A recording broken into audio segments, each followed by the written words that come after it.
샬롬 평안하십니까? 오늘 말씀 11월 23일 화요일 아모스 5장 18절로 27절까지의 말씀을 함께 보도록 하겠습니다. 날마다 주께로 68페이지입니다. 오늘 큐티의 제목은 정의와 공의의 삶을 드리는 예배자 이렇게 되어 있습니다. 하나님께 드리는 예배자의 자세가 무엇인지 오늘 말씀을 통하여서 다시 한번 확인해 보기를 소망합니다. 내용 관찰 1번을 보겠습니다. 북이스라엘이 만나게 될 여호와의 날을 어떻게 묘사하고 있습니까? 이 아모스 선지자는 18절을 시작하면서 화 있을진저 이렇게 이야기하고 있습니다. 히브리어 원어상으로는 이것은 슬프도다 이런 표현이 함께 있습니다. 왜 탄식하고 슬퍼하는 것일까요?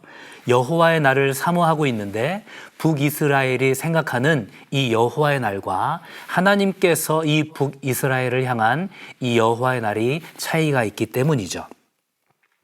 20절에 보면 어떻습니까? 여호와의 날은 빛없는 어둠이 아니며 빛남 없는 캄캄함이 아니냐 이렇게 되어 있습니다. 빛이 아니고 어둠이라는 거죠. 불빛이 없는 캄캄한 것이기 때문에 그것은 기쁨이 아니라는 것입니다. 북이스라엘 백성들이 기대했던 것과는 정반대되는 내용인 것이죠. 왜 그렇습니까? 바로 내용 관찰 2번을 보면 알 수 있겠죠. 하나님께서 북이스라엘의 절기와 성회를 어떻게 보고 계십니까? 하나님께서는 이 북이스라엘이 드리는 제사와 절기를 어떻게 생각하시죠?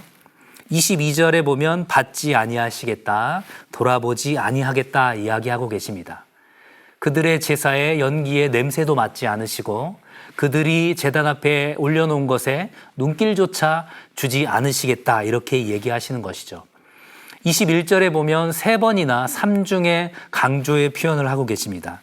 미워하고 멸시하고 기뻐하지 아니한다. 이러한 삼중의 강조의 표현을 통하여서 하나님께서 이 북이스라엘 백성들의 제사와 제단을 얼마나 혐오하고 계신지를 우리가 알 수 있습니다. 하나님께서 왜 그렇게 이 제단을 혐오하고 싫어하는 것일까요? 바로 오늘 본문의 핵심이 되는 그 24절의 말씀을 우리가 생각해 보아야 합니다. 24절입니다. 오직 정의를 물같이 공의를 마르지 않는 강같이 흐르게 할지어다. 아멘. 결국은 무엇입니까? 북이스라엘 백성들의 이 삶의 자세로서의 정의와 공의의 삶을 드리는 예배자의 모습이 나타나지 않은 채 그저 형식적인 예배를 드리는 것만으로 그들의 종교적인 의무를 다했다고 생각하는, 그리하여서 여호와 하나님께서 회복하실 날이 분명히 올 것이라고 기대하는 그들의 잘못된 기대감을 지금 선지자를 통하여서 꾸짖고 계신 것입니다. 내용 관찰 3번을 볼까요? 이스라엘 백성이 쫓겨나게 될 때 무엇을 가지고 나가게 될 것입니까? 26절에 보면 이렇게 말씀하고 계시죠. 너희가 너희 왕 식굿과 기윤과 너희 우상들과 너희가 너희를 위하여 만든 신들의 별 형상을 지고 가리라. 여기서 이 식굿과 기윤은 무엇입니까?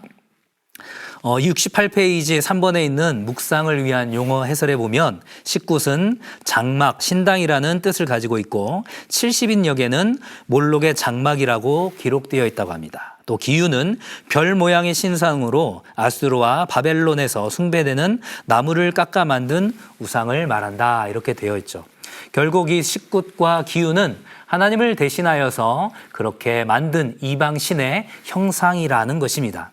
그들이 쫓겨나게 될 때 그들이 섬기고 숭배했었던 이 식굿과 기운을 갖고 나가게 될 것이고 그들이 만든 이 형상이 그들을 절대 구원할 수 없다라는 것들을 몸소 뼈저리게 느끼게 될 것이다 라는 것입니다.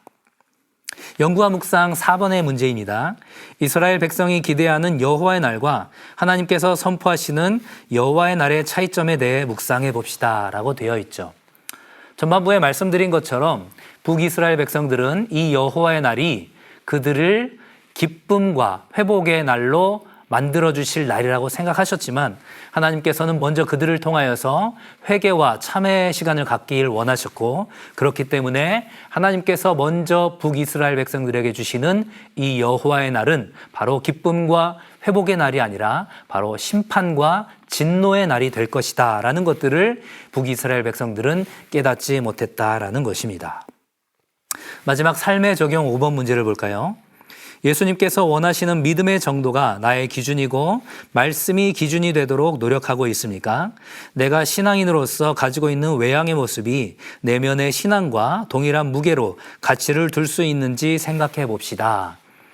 우리가 북이스라엘 백성들처럼 외형적으로 드리는 이 제단과 제사를 통하여서 종교적 의무를 다하고 있다라고 착각하고 있지는 않은지 우리가 생각해 보아야 한다라는 것입니다. 앞선 이 24절의 말씀을 미가서 6장 8절에서도 이렇게 하나님께서 말씀하고 계십니다. 제가 미가서 6장 8절 말씀을 읽어보도록 하겠습니다. 사람아, 주께서 선한 것이 무엇임을 내게 보이셨나니 여호와께서 내게 구하시는 것은 오직 정의를 행하며 인자를 사랑하며 겸손하게 내 하나님과 함께 행하는 것이 아니냐. 아멘. 하나님께서 바라시는 참된 예배는 우리가 우리의 삶으로 드리는 정의와 공의의 삶을 드리는 예배자의 모습이다라는 것들을 우리가 분명히 기억해야 할 것입니다. 히브리서 11장에 나와 있는 이 가인과 아벨의 제사도 우리가 그렇게 해석을 할 수가 있습니다. 믿음으로 제사를 드린 이 아벨의 제사는 삶으로 드리는 제사가 포함되어 있었다라는 것입니다.